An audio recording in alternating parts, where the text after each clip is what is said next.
అనే హెబ్రీల మంత్రసానులతో మీరు హెబ్రీ స్త్రీలకు ఆ మంత్రసాని పని చేసేటప్పుడు కాన్పుపేటల మీదే మగవాడైతే చంపేయండి, ఆడపిల్ల అయితే బ్రతకనివ్వండి అని చెప్తాడు.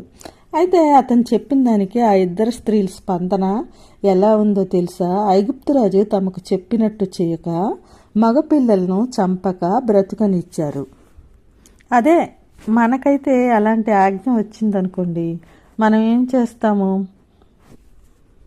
అలాంటి ఆజ్ఞకు లోబడకపోతే ఎన్ని కష్టాలు భరించవలసి వస్తుందో అని చెప్పి ఆ ప్రకారమే మనం నడుచుకుంటాము. అది ఎంత అన్యాయమైనా, అది ఎంత మనకు నచ్చకపోయినా, మనకు వచ్చే కష్ట నష్టాలకు భయపడి మనం అది చేస్తాం.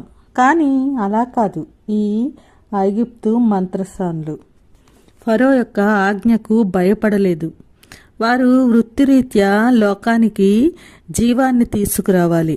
అది వాళ్ళు చేసే గొప్ప కార్యం. గర్భంలో ఉన్న జీవంతో గల బిడ్డను భూమి మీదకు తీసుకురావాలి.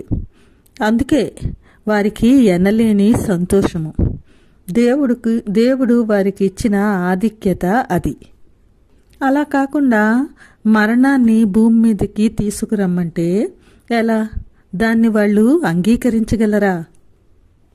ఐగుప్తురాజు ఆ హెబ్రీ మంత్రసానుల ముందు ఇలా ఆప్షన్లు పెట్టాడు: జీవము, మరణము. ఐగుప్తు స్త్రీలు, హెబ్రీ స్త్రీలు, మగపిల్లలు, ఆడపిల్లలు. వాళ్ళు ఆ ఆప్షన్లో మరణము, హెబ్రీ స్త్రీలు, ఆడపిల్లలు ఇలా వాళ్ళు ఎంచుకున్నారనుకోండి. ఆడపిల్లలు కాదు, మగ